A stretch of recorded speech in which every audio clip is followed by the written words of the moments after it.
You're listening to RTI Audio, powered by Rocky Top Insider.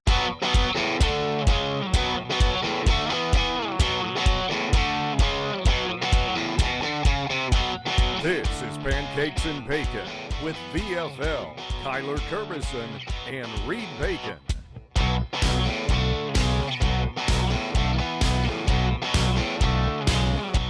Let's go. Bacon Blitz. We're back. I enjoy doing these. I like getting in the nitty gritty on some numbers. We watch a lot of college football. We see a lot of things. Then I get to dive back and be like, oh, I forgot about that. Oh yeah, that's right. So another edition of Bacon Blitz. Before I dive into everything, rate, review, subscribe, unsubscribe, leave comments. Please follow us. It's getting that time of year where we're going to be going to practice. We're going to be breaking down the games. We would love for you all to jump on and ride along with us. Like I said, we love the comments. Please put those in there. Today, for this Bacon Blitz, I'm talking about something that I truly believe in my heart, and that is I wouldn't take another coach in America besides the GOAT, my GOAT, Nick Saban, over Josh Heupel. I would not take another coach in America to coach the University of Tennessee, my favorite team, besides Nick Saban, over Coach Heupel. And I truly mean that. And I've been thinking about this for a while. I've actually run this kind of argument by some people and got some feedback. They're like, yeah, that's a great point, Reed. And so I want to dive into the numbers a little bit more. I want to bring it to you all so you all can listen. And I want feedback on this. We all know who the top dogs are in college football, and this is in no particular order, but you got Kirby Smart, you got Nick Saban, you got Lincoln Riley, you got Ryan Day, Dabo Swinney, Jim Harbaugh, James Franklin, Brian Kelly, and there's tiers, and there's some other people that I'll be bringing up as well. I saw a 247 Sports article about this, and this was not voted on or anything, but they used a coaching rating index, which is a pretty cool analytic. It was great. So what this formula that was made by this company, it grades coaches, and they grade coaches on a bunch of different things.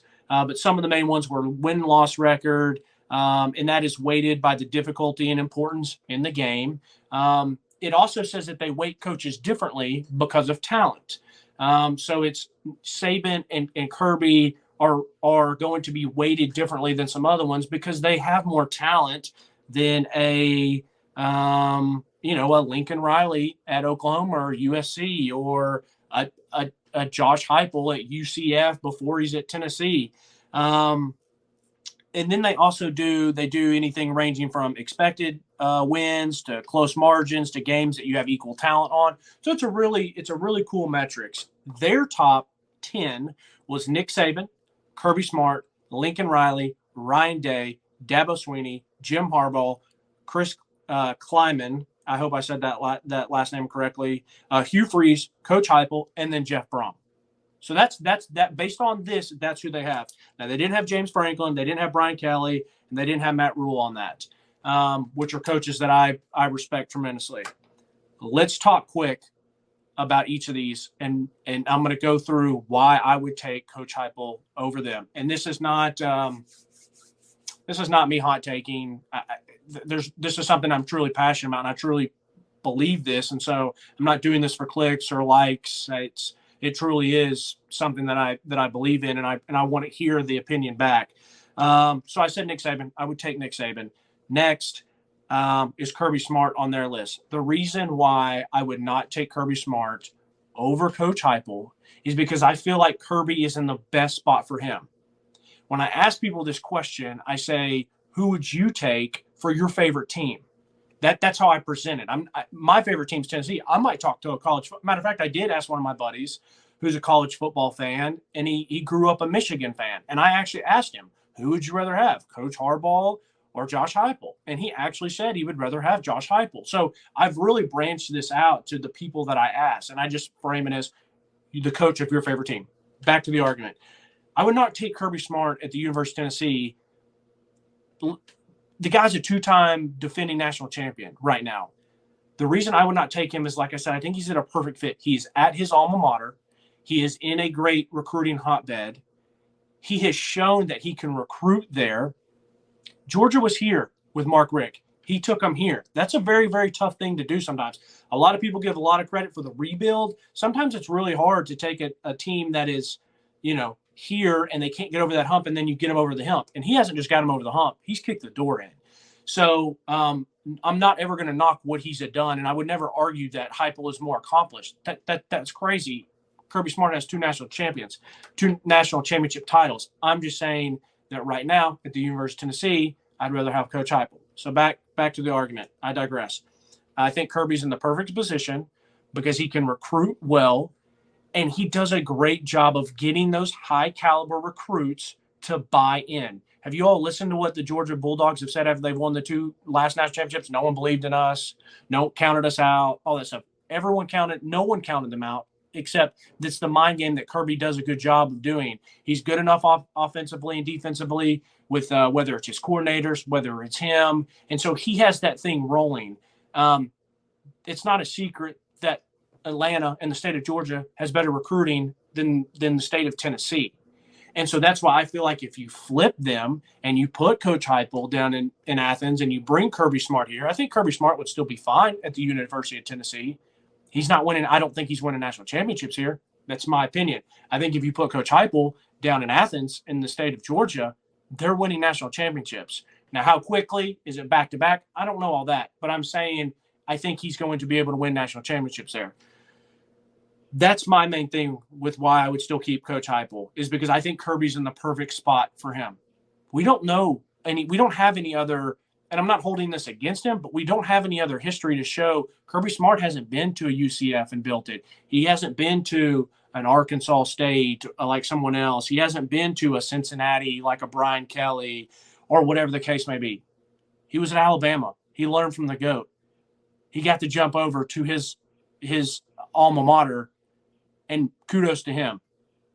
But I'm still not taking him at the University of Tennessee over Coach Heupel. Lincoln Riley. This is a quick one for me, folks. Lincoln Riley was born on third base when it comes into the coaching. I went back and looked at his trajectory as a coach. And I'm not saying that he's not a great offensive mind. I'm not saying he hasn't been great with quarterbacks. I feel like he has really benefited for some really good talent coming to Oklahoma, playing in the Big 12. Now he's playing in the Pac-12, and he's got arguably the best quarterback. So he's going to put up numbers. But Lincoln Riley took over at Oklahoma. It's not hard to take over at Oklahoma, in my opinion, especially when the cupboard was pretty damn full. Now, Brett Venables has a little bit more of a difficult task. So don't throw that back at me than what Lincoln Riley took over, and then the quarterback transfers that he would bring in. But then if you want to look at Lincoln Riley, who's 1-3 in bowl games, 0-3 in college football playoffs, maybe one of the reasons he left Oklahoma, just like Brian Kelly left Notre Dame, is he wanted to go to USC because maybe he thought that he couldn't win the big one at Oklahoma. I don't know why else he would have left. He gets blasted against in an Orange Bowl, in a Peach Bowl against LSU, 28-63. He loses in an Orange Bowl to Alabama, 34-45. He does take Georgia to 2 overtimes in a Rose Bowl, still lost. And those are all the college football playoffs. And he's 1-3, whether it's a Cotton Bowl against Florida, and then he loses to Tulane. So I think his one win was the Cotton Bowl against Florida in 2020. It's like, what is there for me to be truly impressed about besides, he can run a good offense. A lot of coaches can do that. A lot of coaches can run a really good offense at Oklahoma playing Pac-12 defenses when you have better talent, just like when he goes to USC. In no way do I think Lincoln Riley could do what Coach Heupel did in 2 years at the University of Tennessee. Coach Heupel had Tennessee ranked number 1 when the first college football playoffs came out, and they would have been in the playoffs if they had not choked against South Carolina. In no way do I think Lincoln Riley could have done that. Could he have had the success at UCF that Heupel had? Yeah, probably. But I don't see him doing it at Tennessee, and I don't see him doing it as quick as he did. That's why I wouldn't take Lincoln Riley. Ryan Day, this is the easiest argument of them all. If Lincoln Riley was born on third base when it comes to coaching, Ryan Day was born halfway between third and fourth. third and fourth. He was born between third and home. I mean, he took a go look. I tell you, go to Wikipedia and look at the job that he's done and the places he's bounced around from. And then he takes over at Ohio State. I truly believe Kyler and I can go and coach at Ohio State and still be pretty damn good because of the talent that they bring in and the competition that they play. Urban had that thing cooking. You know, they've been cooking our entire lives for me since Jim Tressel and Urban and all that stuff. You know, a loss to Clemson in the college football playoff 23-29, a loss in the Natty to Bama 24-52. Aren't you supposed to have as much talent as Alabama? You know, then you lose to Georgia last year. Great game, didn't win it. And then you have a win in a college football playoff against Clemson.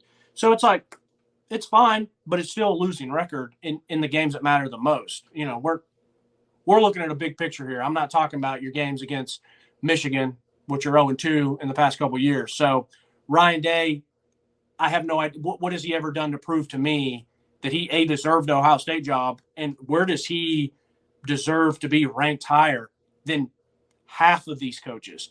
Let's go to Dabo Swinney. Dabo's a really good coach. I'm not gonna deny it. What he did, just like kind of Kirby did at Georgia. Dabo takes Clemson from here to here.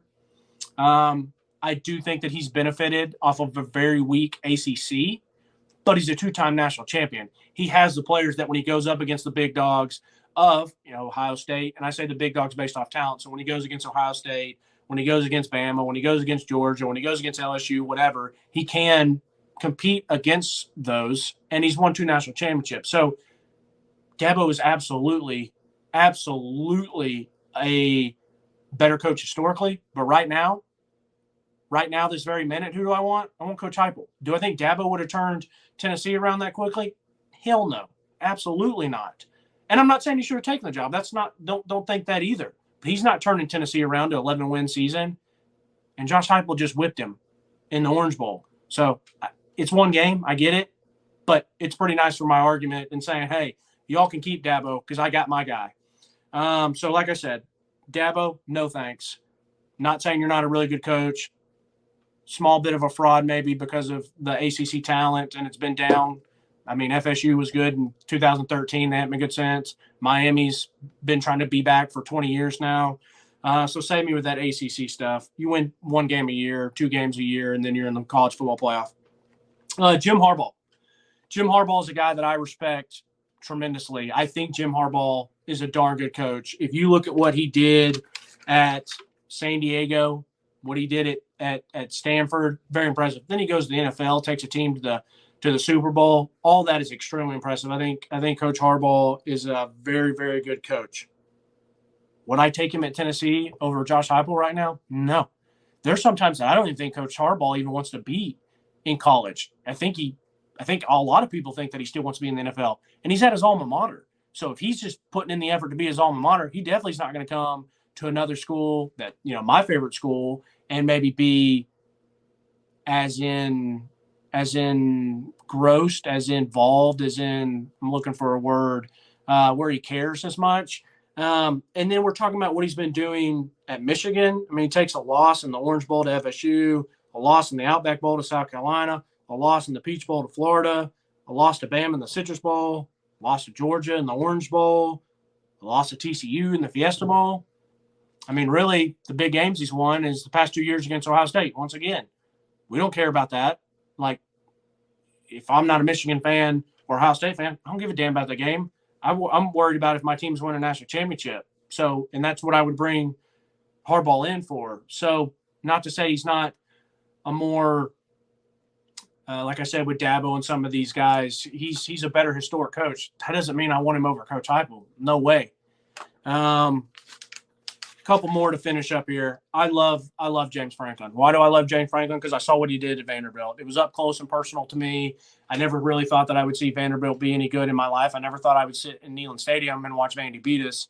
And James Franklin did that. He had 2 9-win years. He's been at Penn State. I think Penn State's a good spot for him. But he's 1-8 against Ohio State since he's been there. He's 3-6 against Michigan. Now he has, like I said, he's got 4 11-win seasons. That's impressive. But if you're 3-6 against Michigan and 1-8 against Ohio State, my favorite team is Tennessee. If you come to Tennessee, I don't need you to be 1-8 against a Georgia or Florida or a Alabama. Coach Heupel's been here 2 years. He's 1-1 against Nick Saban. He's 1-1 against Florida. He's 0-2 against Georgia, and we know how good Georgia's been. James Franklin's a damn good coach, and like I said, I like him a lot. I don't think he's turning around Tennessee in 2 years like Coach Heupel has. I don't think that at all.